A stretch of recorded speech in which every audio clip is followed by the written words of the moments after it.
Welcome to Machuka Nyalieko TV talk show this evening. And before I proceed, I will like to first give my condolence to the family of Ojuang, who was mysteriously murdered in a place whereby he is expected to have sufficient security. So that is what most people in the Republic of Kenya are wondering. Where should have Ojuang gotten better security than where he was?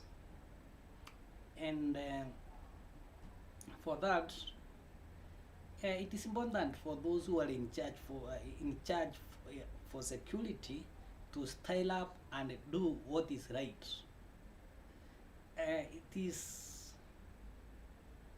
demanding that a person fears to be accused on the social media. Why can't one learn away from the social media and provoke each and every person totally, so that probably can be getting rumors, and sometimes one cannot work with rumors. Back to our today's discussion, but before we proceed, I did say that this month I will majorly deal with online episodes, and so that I can be able to engage with a viewers, and we can have that interactive section.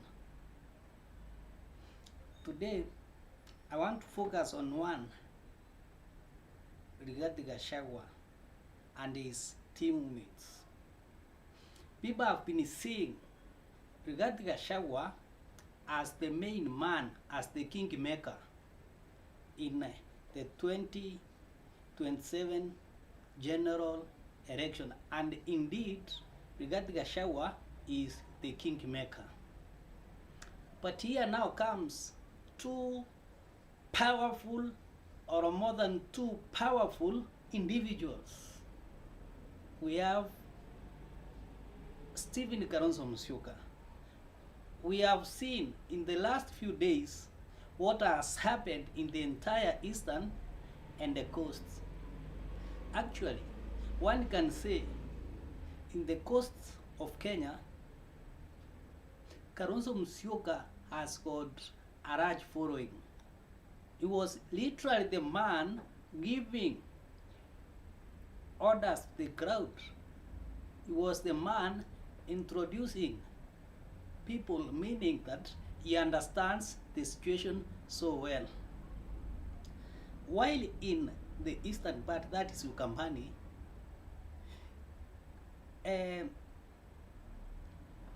the former deputy president, Rigathi Gachagua, noted that Stephen Kalonzo Musyoka had massive support. And there comes the first dilemma. What should he do? If at all,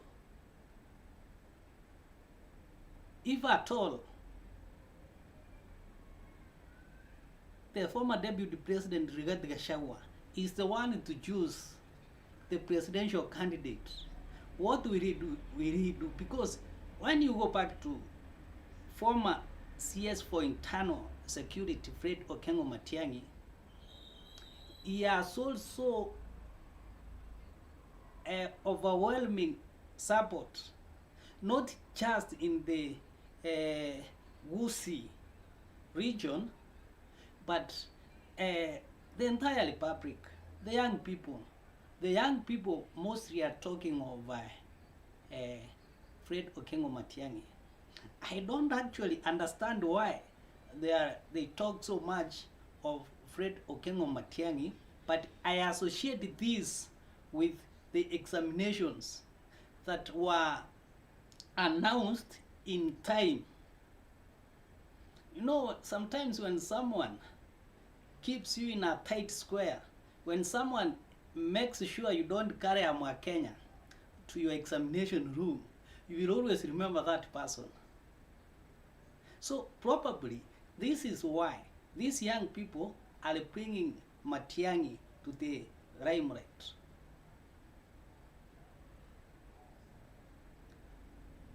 Some times back, I went to Samburu, say about a month ago.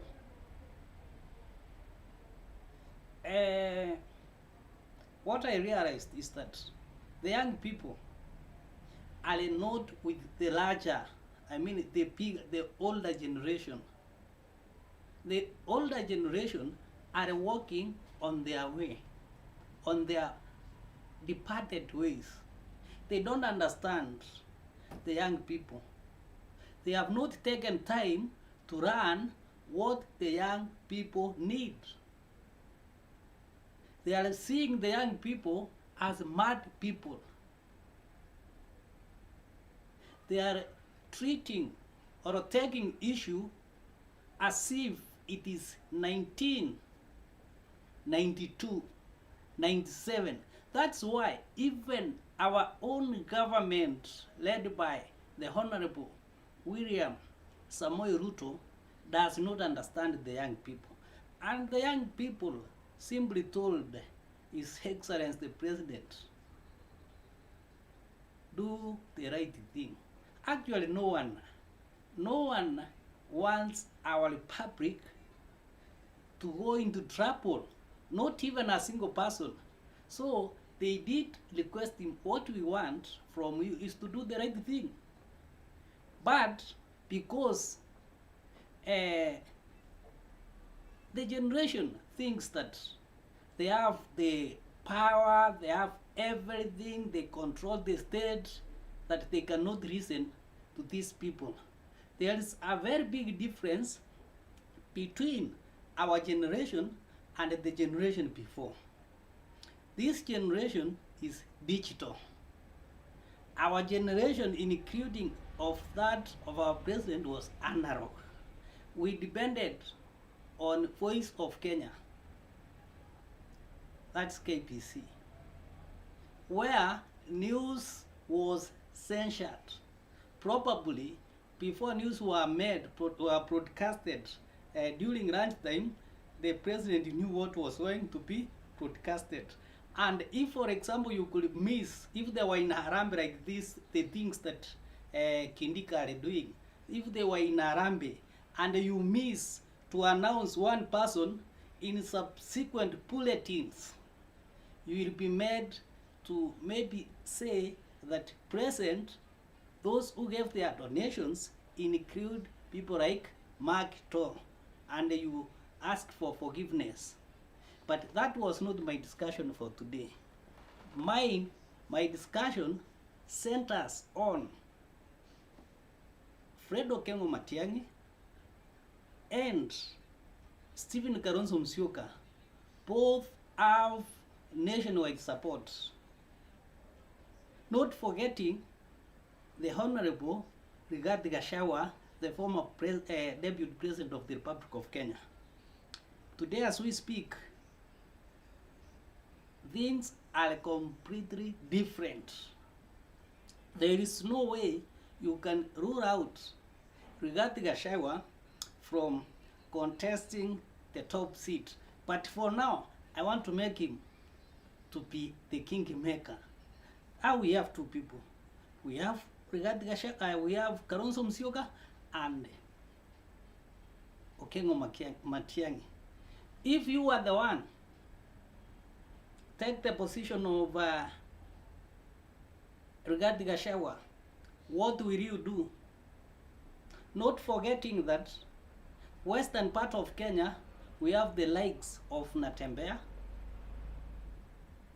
Cleophas Marara, and Wamarwa, who are working tirelessly, promoting the opposition gospel. What will you do? Just drop your comments. If you are Gachagua, whom will you appoint or whom will you support as the presidential candidate? Remember, we give Gachagua more weight because he comes from a family of great numbers. Politics is a game of numbers, and the numbers don't lie. If for example, there are 7 million, and the two, Kalonzo, Musyoka, and Matiang'i combined runs at 6 million. That's an example. And he wants to support one of them. What aspects will the Honorable Rigathi Gachagua look at? One, national appealing and the reputation. You know, you must support, because one time, the time Okengo Matiang'i comes back, they will be moving together, I'm very sure. And he will be able to judge of the people who does people feel comfortable wherever he stands to speak. No, there are some people, even today, more especially from the ruling regime, wherever they stand up, people run away. Wherever they are seen on the screens, people feel that they are tired, they don't want to watch the news. So, reputation and a quick purchase will be one aspect that Gachagua will look at. Second, the issue of numbers will also come on the table. You will ask Matiang'i, what numbers do you expect to have? Not just in Kisii, in the entire republic. Because at the end of the day, when they will be seated, they will also look at who has got a national appeal. Kalonzo, where is your team? Are you having potential individuals from northeastern part of Kenya, from Ruo Nyanza, from Rift Valley? So they will look the issue of national appeal. If a person is able to reach at least in at least 43 counties, if not 47, because even seniors like Raila Odinga, even William Ruto have not been able to cover the entire republic. But at least if one is able to have supporters all over the republic, because already we know that Kalonzo Musyoka has controlled the eastern part of it, or south, they call it South Mount Kenya, no, but Ukambani. Is entirely under his hands. Now that one may not be an issue. How many supporters do you have from Rift Valley? Are you able to make the current regime unstable because of the support that you have from that particular area? Are you able to reach the northern part? Like now the northern part has got Araguna. The truth be said, those top leaders are working on their own world. The people on the ground are speaking different language. The leaders are on their own world. And probably that can explain why the fluent man, Aden Duale, is not so much keen, even if he's a CS, is not so keen on the current regime. Things are hot up there. The chances, the young people are different, and they have to be understood. They need one thing or two. They need employment. They are learned people. Once you go to school, you have completed. What you need is simply good governance. Good governance. And good governance will bring about job opportunities. Not a situation whereby you find that some funds have been allocated for a given project and they end up in a pocket of one person. Now that's not good governance. These days, sometimes back I went to Kasarani and the DO section. I was shocked how the flow was, very effective. Yeah, these young people in an office, there is no issue. There is no the manner in which in the past they used to put a coat, a jacket on the table and move away.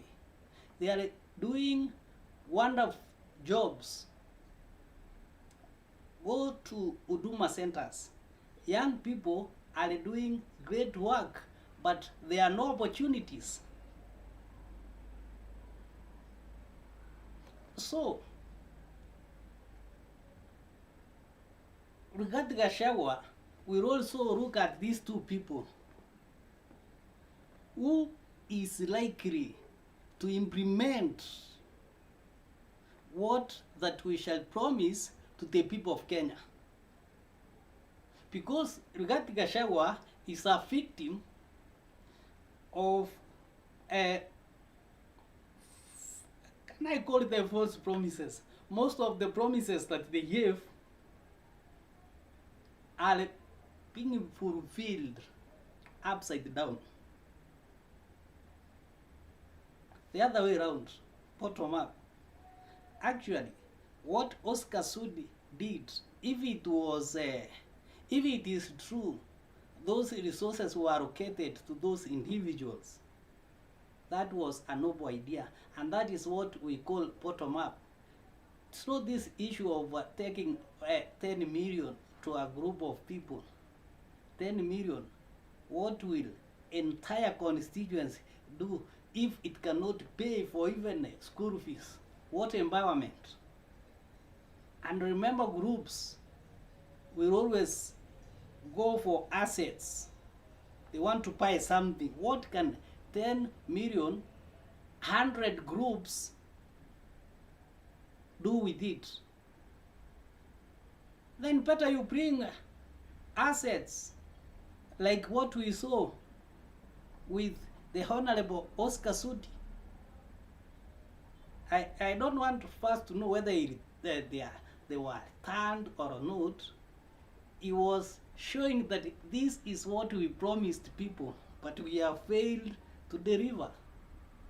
Can we remember back the way, the road is above, and they will always make things, things come on light. For those joining us, kindly subscribe, like our video, give your comment on whether if you are Gachagua, you have two people who are very strong. Another one, Natembea, is coming up. We have Eugene Wamarwa. What will you do? You are a Kingmaker. Whom will you give the top position? And not just giving him, what will you consider? You may not have the numbers, but what will you consider so as to support this person? Any comment? Just drop your comment there. Give your views. I will sample them. Maybe from your comment, I'll have something to discuss, to add on it. Okay, I've given 2 points. The third one is being on the strategic position. The strategic position. Being at the strategic position means that people easily accept you. For instance, to explain that, when one is on a strategic position politically, we can give an example of Mombasa. We can give an example of Mombasa. If, for example, you are at the coast, the Mombasa ports, even Ramu, you are in a strategic position to either see the ships that are crossing, and therefore, if, for instance, you wanted something, you can easily acquire it from, you can control. Unlike someone who is in Western Kenya, who cannot access the port, he cannot control what is taking place in the Indian Ocean. So when we talk of strategic importance in politics, it means that this person has to be in a position whereby is able to control and is readily accepted by various communities. So the aspect of a strategic position is very crucial. Very crucial. Another one is resources. Or a person who is able to mobilize resources for the campaigns. You know, when you are on campaign trail,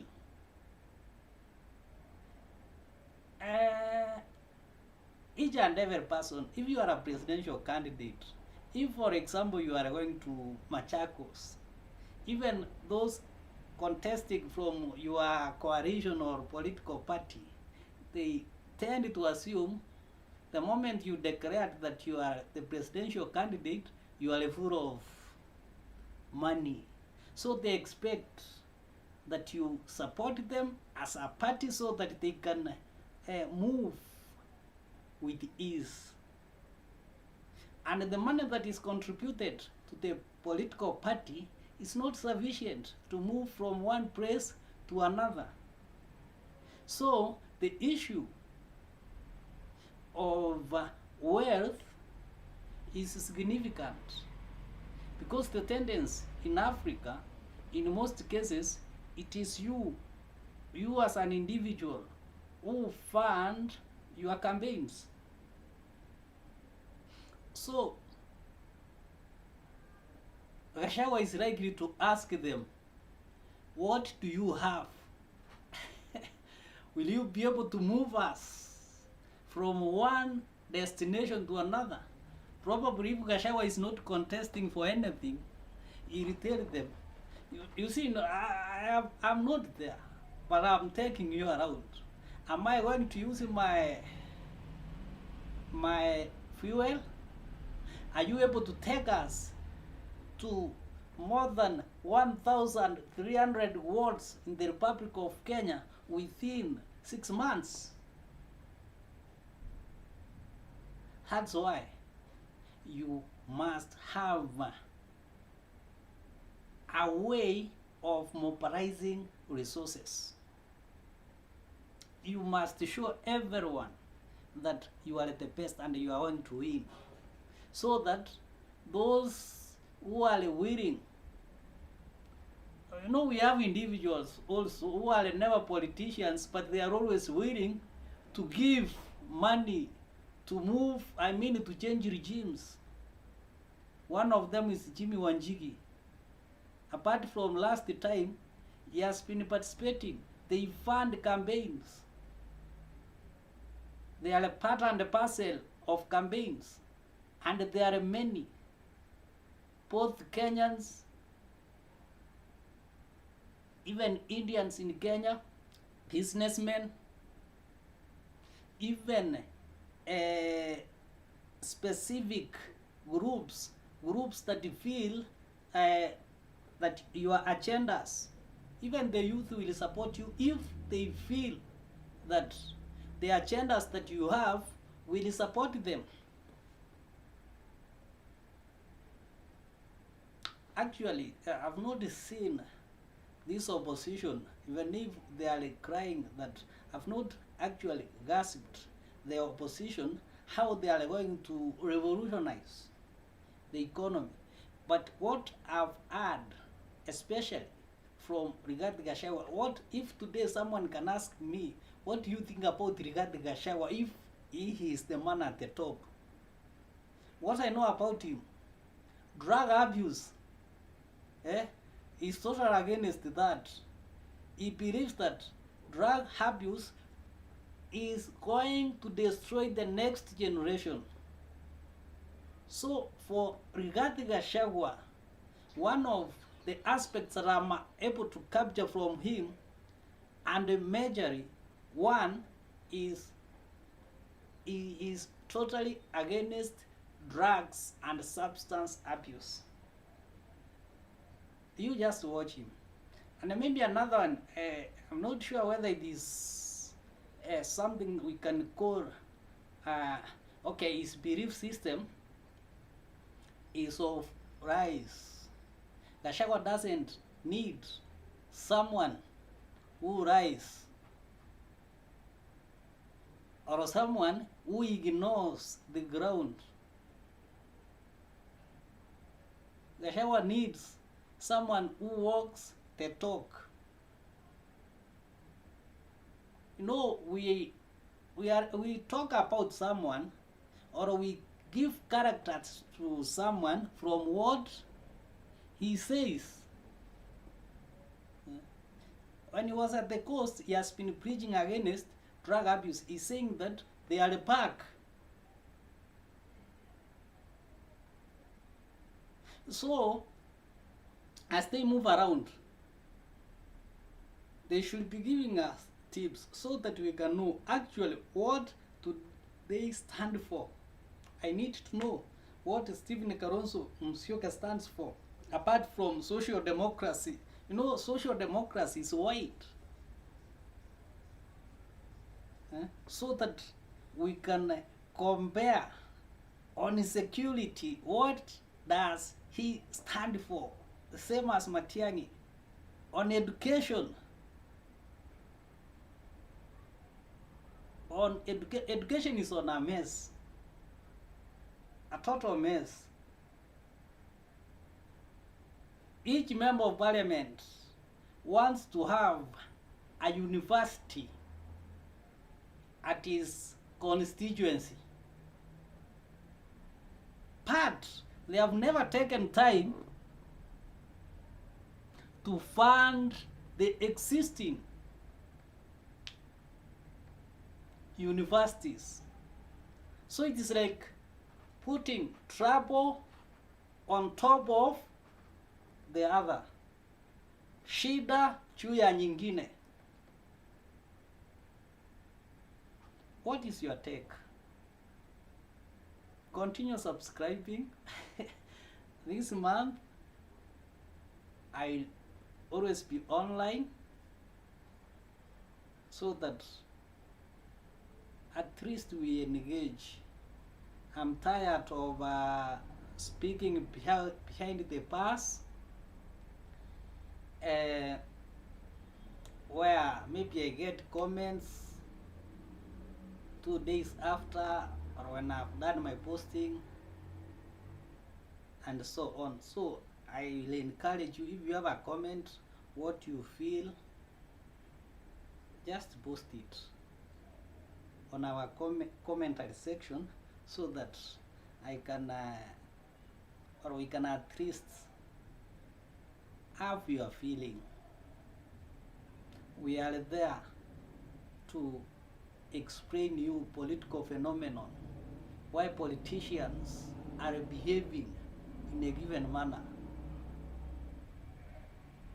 If you have an issue, if for example you saw like Oscar Sudi coming with such equipments, right? Tell us, can we have some time to discuss this? Why is it that he did this, and probably when they go elsewhere, they do this? We can discuss. Because there is no one single reason as why politicians behave in a given manner. Some of things that they do them unknowingly, but we are able to explain. Sometimes they get worried.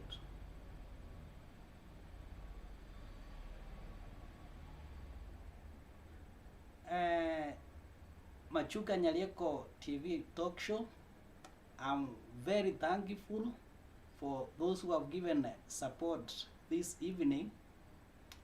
I will always be having similar episodes such a time, daily or at 10 p.m. Thank you so much. Have a pleasant night, and kindly don't forget subscribing.